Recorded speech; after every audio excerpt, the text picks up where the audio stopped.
Namaskaram. Welcome back. In today's video, we shall be talking about the contributions of Indian knowledge systems to the ancient Indian social systems and their establishments. Indian philosophical thoughts on social institutions like the four Purusharthas, the Chaturvarnas, the Ashramas, Dharma, and value system that existed in India in the ancient times.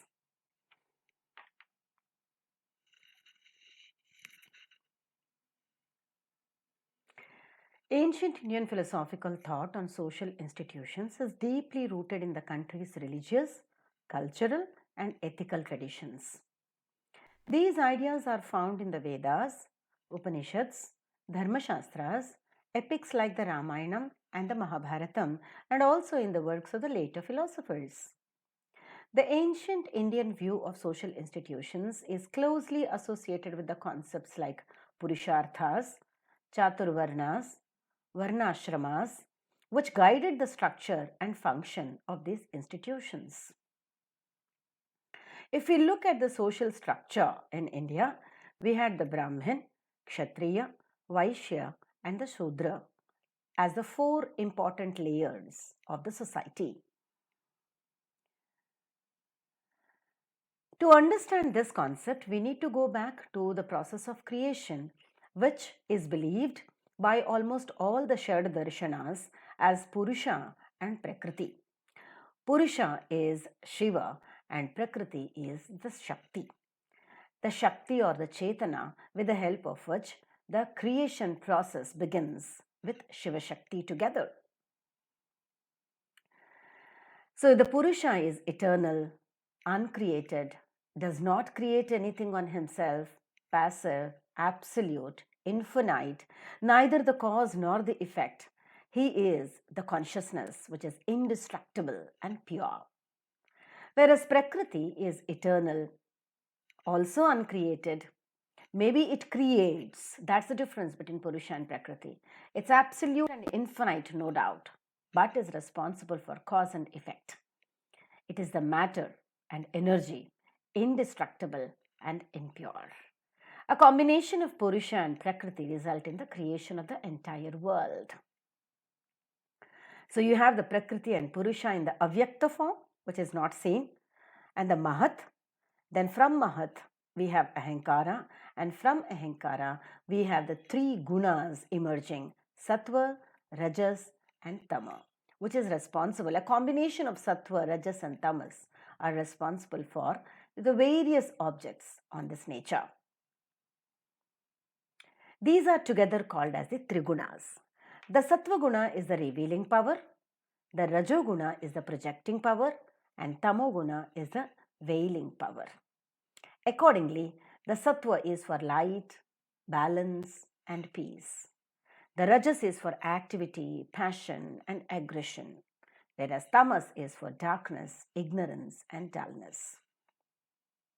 So, we have the Rajoguna that has been depicted in Brahma, the Sattva guna that is depicted in Vishnu, and the Tamoguna that is depicted in Shiva, who are responsible for the creation, sustenance, and destruction.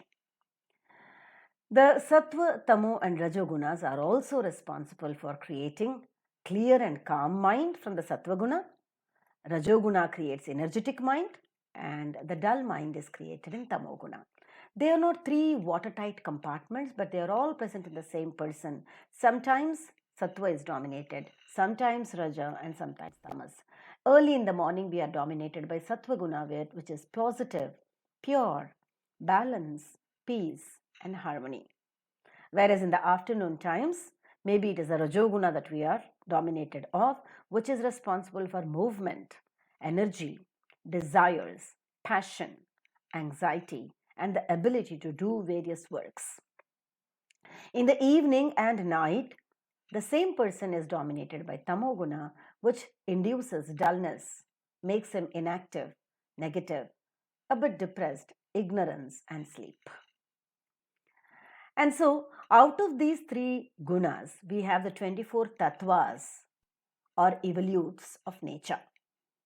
like Prakriti, Buddhi, Aham, Manas, which are the 4 inside, or maybe Antahkarana Chatushtayam as they are called in Sanskrit, along with the 5 Mahabhutas, 5 Tanmatras, 5 Karmendriyas and 5 Jnanendriyas. All put together is 20 plus 4 Mano, Buddhi, Ahankara, Chitta or Prakriti as the 24 tattvas. The gunas are pervasive in all the tattvas and hence not counted separately. The very first that forms that Prakriti manifests is the Pancha Mahabhutas. Number 1 is ether or sky, then air, fire, water and earth. A combination of these Pancha Mahabhutas is responsible for various vrittis. Like ether and air, Akasha and Vayu becomes Vata. Fire and water, Agni and Apas becomes Pitta. Water and earth, Apas and Bhu becomes Kapha. So Kapha, Vata, Pitta are the various tendencies that you could find in different people and also every living and non-living things existing on this planet. So all the things that are existing on the planet, living or non-living, moving or unmoving, are made up of the Pancha Mahabhutas and the Teen doshas, as the Ayurveda calls it, as Kapha, Vata and Pitta. Accordingly, from ether you get the sound, Shabda. From air you get the Shabda and Sparsha. Ether cannot be seen, it can be only the thunder can be felt on the sky. With air you can have Shabda and you can also feel it, Sparsha. With fire we have Shabda, the sound is audible, Sparsha, if we touch it, it burns us, and also Rupa, you can see it. And for water it is Shabda, yes, the fall of the water can be heard, Sparsha, you can feel it, hot or cold water, Rupa, you can see it and also you can taste it, Rasa. So Shabda, Sparsha, Rupa and Rasa are with water. And with earth, you have Shabda, the sound is there, Sparsha, you can feel earth, Rupa, you can see earth, Rasa, you can feel the taste of it and also you have the smell part of it, Gandha. So with these Pancha Mahabhutas, you have the Shabda, Sparsha, Rupa, Rasa and Gandha evolving. And all these are responsible for the entire creation that we can see on this earth. This classification, mentioned in texts like the Rig Veda, was initially based on one's role in society rather than birth. The Varna system was meant to be fluid, based on one's abilities and dharma. The concept of Chaturvarna has had a profound impact on Indian social structure, though in modern times it has faced criticism for its association with the caste-based discrimination. In fact, Varna is color and is no way associated with caste. For the lack of vocabulary, the English language imposes Varna as caste. However, over time it became more rigid, eventually evolving into the caste system, which classified people based on their lineage, leading to social stratification and inequalities. In fact, if you look into the ancient Indian times, it was completely loose. It was fluid, based on one's abilities and dharma. Guna dharma, based on gunas and dharma that an individual possesses, the varna was decided. For example, Vishwamitra is a Kshatriya who had become Rajarishi and Brahmarishi, Brahman. Valmiki, possibly a Shudra who has become a Brahman. Parashurama was a Brahman with Kshatriya traits. Satyakama Jabala was from a lower caste and has become a Brahman. Rishi Matanga was a Shudra who has become a Brahman. Vidura is Shudra born but respected as Kshatriya Brahman. King Harishchandra was a Kshatriya but worked at a lowly position. So Varna system in the ancient time was quite loose, but later this has become watertight compartments and it is associated with the lineage or the birth. The very first Varna is Brahman. The priestly and the scholarly class responsible for religious rituals and teachings and preserving sacred knowledge is called Brahman. They were regarded as the highest in the social hierarchy, traditionally associated with knowledge, spirituality, and religious leadership. Their role in the society is they could become either priests or teachers or both. So they were essentially scholars, philosophers, cultural and ethical leadership was being maintained by Brahmins.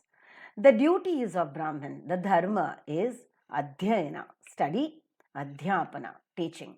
Adhyayana and adhyapana were the two important dharmas of Brahmins. Doing yajna or sacrificial rituals and also paurohitya, the priestly duties, also became the duties of Brahmins.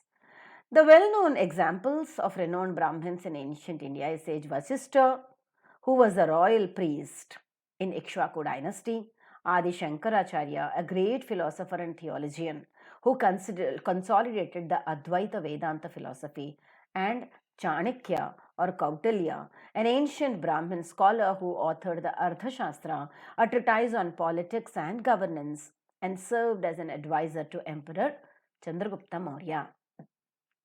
The second Varna is what is called a Kshatriya. We have a number of examples of Kshatriyas like Lord Rama, Arjuna, Chandragupta Maurya, Ashoka, whose main duties were to perform the Rajasuya and Ashwamedha sacrifices and also to rule the public efficiently. They essentially were the warrior or the ruler class, responsible for governance, protection of the land, and maintaining law and order in the area. They were often the kings, soldiers, and leaders. And their role in the society is warrior and defenders of their kingdom.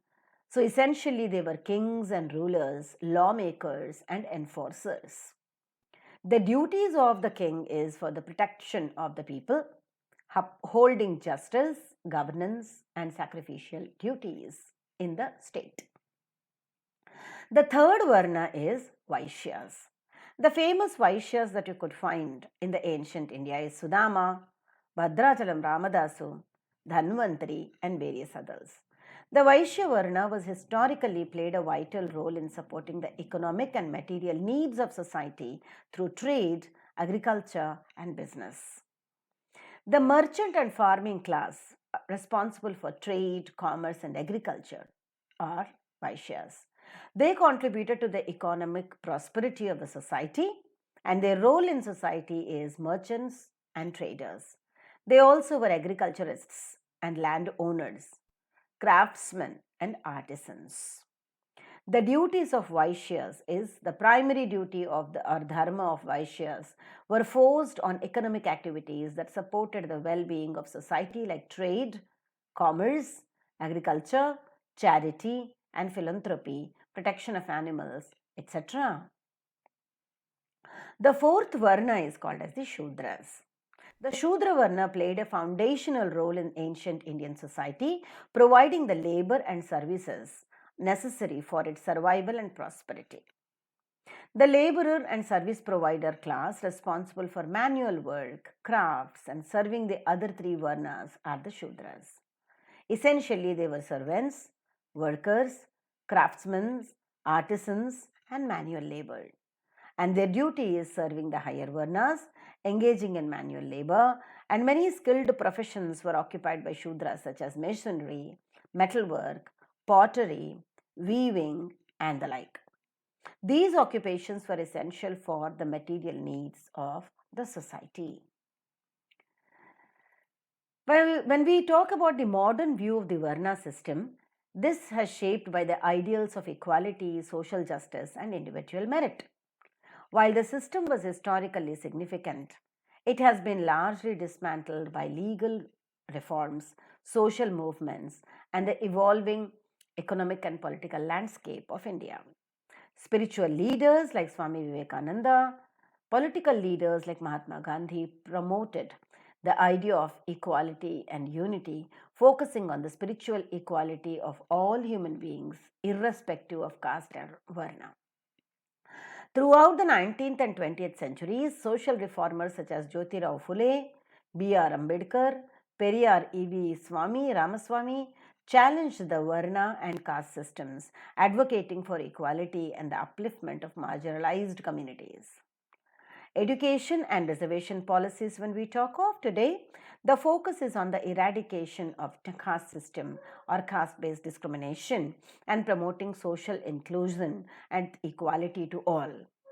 Although the remnants of the Varna and caste system still influence certain aspects of Indian society, particularly in politics and rural life, modern thinkers reject the notion of birth based superiority and emphasize the importance of individual merit, talent, and hard work over the heredity that privileges. When we talk about the individual goals, the second one in the social structure, every individual has got 4 goals of human life. Number 1 is dharma. Dharma is the first goal. Dharma is not to be confused with religion. Dharma is the duty of an individual. What exactly a man is supposed to do?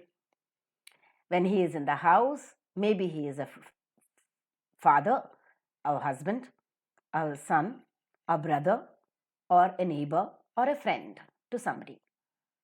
He should be doing the respective duties appropriately when he is placed in the circles, respectively.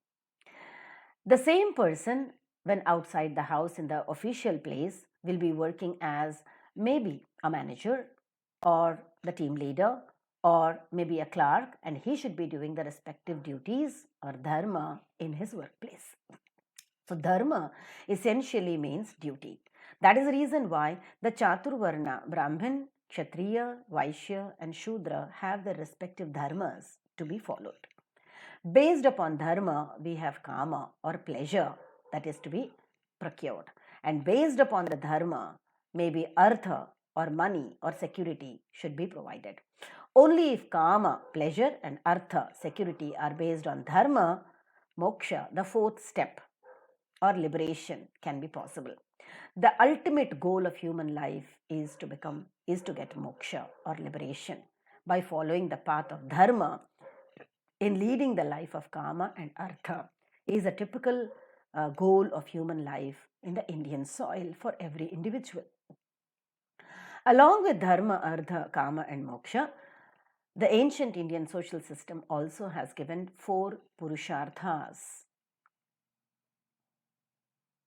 Purusha meaning person or human, artha meaning purpose or objective.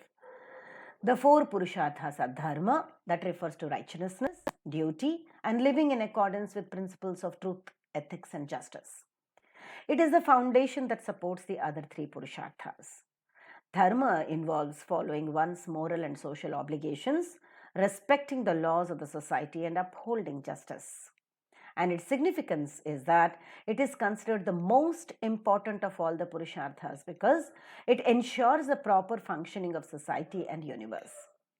Dharma guides individuals in their action and decisions, promoting harmony and order. Fulfilling one's duties as a parent, spouse, or citizen, adhering to moral principles in personal and professional life, and performing religious rituals and ceremonies are the examples of dharma. The second purushartha is artha. Artha would literally mean wealth or prosperity.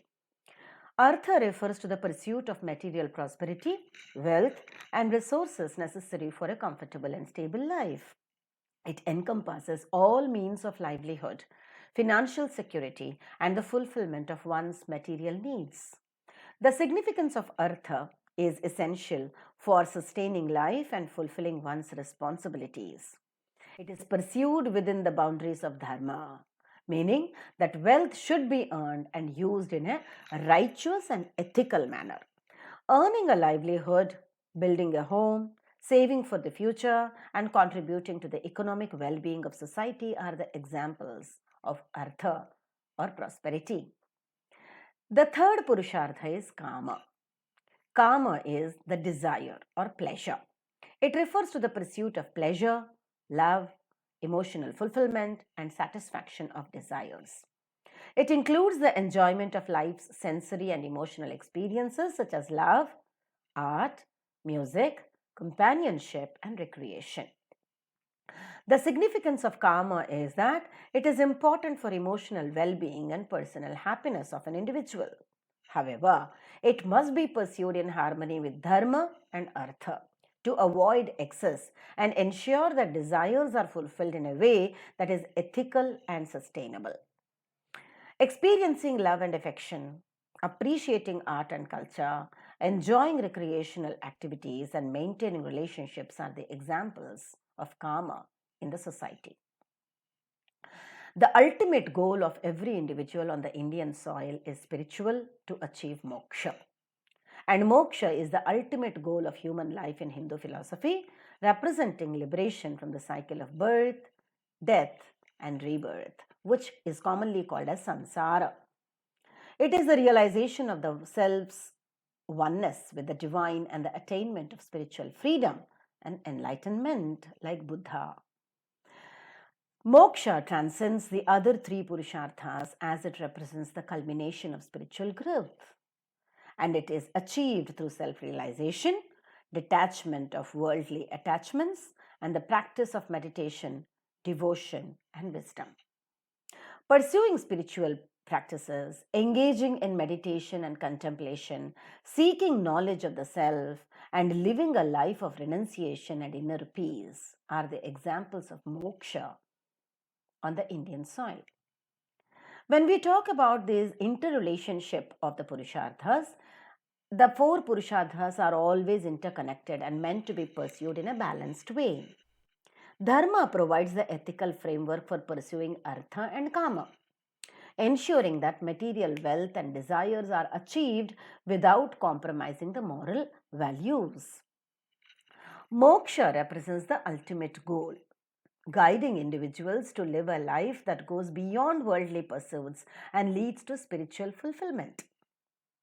The concept of Purushartha encourages a holistic approach to life, balancing worldly responsibilities with spiritual aspirations. It recognizes the importance of fulfilling both material and spiritual needs, ensuring that individuals lead a life that is not only successful and pleasurable, but also righteous and meaningful. Along with Dharma, Artha, Kama, Moksha, the Purusharthas, and the four Varna system, we also have the four stages of human life, which are typically called as ashramas in the social structure of ancient India. People have talked about the four ashramas. Number one is Brahmacharya, the celibate student,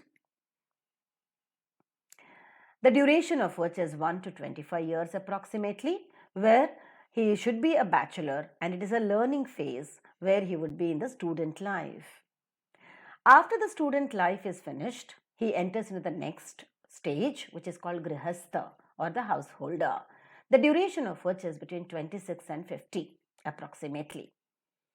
A person should be married and performing the duties of maintaining the household during this place. After the Grihastha one enters into the Vanaprastha or the hermit in retreat, approximately between 51 years and 75 years. This is almost called as a retirement phase, handing over the responsibilities to the next generation. And the last of the phases is called sannyasa, the wandering recluse, mostly above 76 years onwards. Wandering ascetic stage phase of giving up the material desires and going in pursuit of the spiritual wealth and moksha is the ultimate goal of human life. So, the ashrama system is perfectly divided into brahmacharya or student life, grihastha or householder life, vanaprastha or hermit or retired life, and sannyasa or the renounced life. Each stage has its duties and responsibilities contributing to the overall functioning of society. The system emphasizes the importance of fulfilling one's social and familial responsibilities during the Grihastha stage while gradually withdrawing from the worldly affairs in the later stages to focus on the spiritual pursuits. When we talk of these ashramas, these are the four stages in Hindu philosophy, each representing a distinct phase of personal development and societal contribution. These stages are designed to guide the individuals through a life of righteousness, fulfillment, spiritual growth, aligning with the broader goals of Purusharthas. The ashramas provide a framework for understanding the responsibilities and duties that one should undertake at different stages of life. Thus, the brahmacharya or the student life typically is 8 to 25 years. The primary focus during this stage is education and learning. The student, who is called as brahmachari, lives under the guidance of a teacher, guru, in a gurukula. And the student is expected to practice self-discipline, celibacy, and respect for elders. This stage emphasizes the acquisition of knowledge, moral values, and the study of sacred texts. The aim is to prepare for future roles in society by gaining skills, wisdom, and understanding one's duties. The significance of brahmacharya is that he sets the foundation for a disciplined and educated life, crucial for fulfilling responsibilities in the later stages. The second is called as the grihastha ashram, which is called householder life. Typically from early adulthood to middle age, roughly between 25 and 50 years of age, is grihastha. The roles and duties of grihastha ashrama are that he should be leading a family life. So, the individual marries and takes on the responsibilities of a householder, including raising a family, managing household affairs, and contributing to society. He also engages in various occupations, earns his livelihood, and participates in community and religious activities. He pursues the artha or the wealth and prosperity and also fulfills his pleasures and desires, kama, while adhering to the principles of dharma, righteousness. The significance of grihastha ashrama is that he is seen as the active phase of life where one contributes to society, builds a family, and fulfills both material and emotional needs.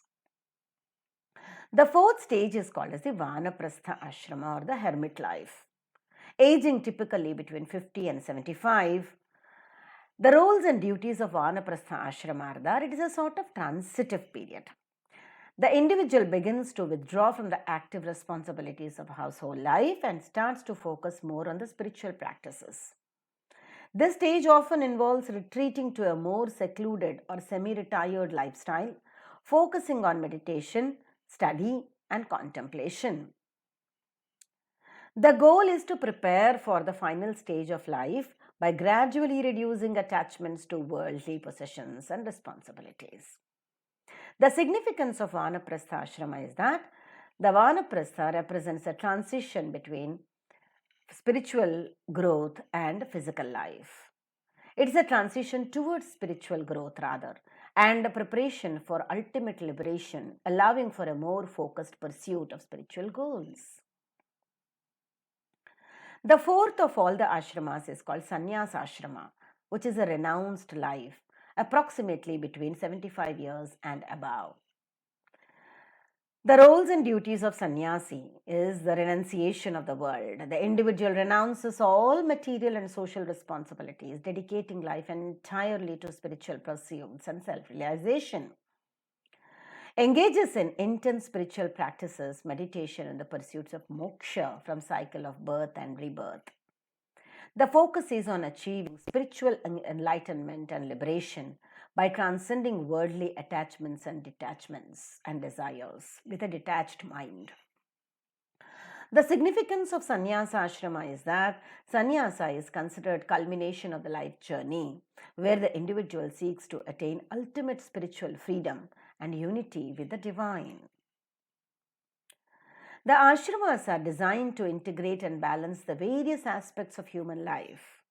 They provide a structured approach to fulfilling one's duties, pursuing material and emotional goals, and eventually focusing on spiritual liberation.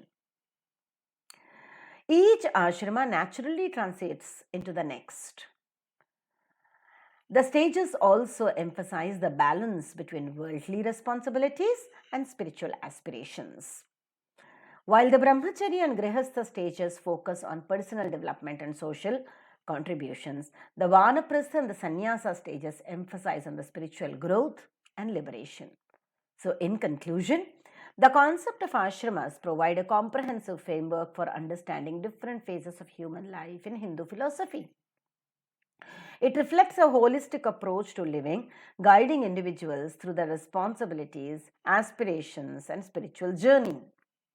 By following these stages, individuals are encouraged to live a balanced and a purposeful life, contributing to both personal and societal well being while striving for spiritual enlightenment. Thus, we find all the four stages, as you could see in the picture, in a man's life. The next social institution in ancient India is family or kutumba. The Grihastha Ashrama emphasized the role of the householder in sustaining society through marriage, raising children, and performing religious and social duties. The family was the basic unit of society and it played a crucial role in the socialization of individuals. Ancient India had the joint family system where multiple generations lived together. It ensured the care of the elderly people, the education of children, and the distribution of resources in an equal way. The next social institution is marriage, vivaha. Marriages were arranged based on social compatibility and fulfillment of dharma. Marriage was considered a sacred duty and an important social institution. It was viewed not only as a personal bond but also as a societal obligation to continue the family lineage and uphold social order. The institution of marriage was also linked to the concept of yajna or sacrifice, symbolizing the mutual responsibility and shared duties. Education or Vidya is the next institution in ancient India. The Gurukula system, where students lived with their teacher Guru, emphasized holistic education, including moral, spiritual, and intellectual development. Education was highly valued in ancient India and was seen as a means of fulfilling one's dharma. The goal of education was not just the acquisition of knowledge, but the cultivation of virtues and character, preparing individuals for their roles in society. Another social institution is state and kinship, Rajya and Rajadharma. The Arthashastra attributed to Kautilya outlines the principles of governance, diplomacy, and law, stressing the importance of a well organized state for social stability and prosperity. The state was considered an essential institution for maintaining dharma and ensuring justice. The king, as the protector of dharma, was expected to rule with wisdom, fairness, and compassion. The concept of Rajadharma emphasized the king's duty to uphold moral order and the welfare of all his subjects. The next social institution in ancient India is law and justice. Law is Nyaya, justice is Dharma. The king's duty was to ensure that justice prevailed, and this was often done through local assemblies or councils that settled disputes according to the principles of Dharma. Law in ancient India was closely tied to Dharma, and the Dharma Shastras provided guidelines on various aspects of life, including social conduct, family life, and criminal justice. The texts emphasized justice, fairness, and the protection of the weaker part of the society. The philosophical reflections on social institutions are that ancient Indian philosophers and sages reflected deeply on the role of social institutions in promoting individuals and collective well being. They emphasize the interconnectedness of all the institutions in society and the most importance of balancing individual duties with the needs of the society. The Bhagavad Gita, for example, discusses the concept of Swadharma, Swadharmo Paramo Dharmaha, Paradharma Bhayavaha, and the importance of performing one's role in society without attachment to the results. This idea underscores the value of social institutions in maintaining order and harmony. So, in conclusion, ancient Indian philosophical thought on social institutions is characterized by a profound understanding of human condition and the need for a structured society guiding by moral and ethical principles. The concepts of dharma, varna, ashrama, and purusharthas provided a framework for the individuals to live following and fulfilling lives while contributing to the stability and prosperity of society. These ideas continue to influence Indian society and culture, reflecting the timeless wisdom of ancient Indian philosophy. Thank you very much for being a part of this video. See you in the next video. Bye for now.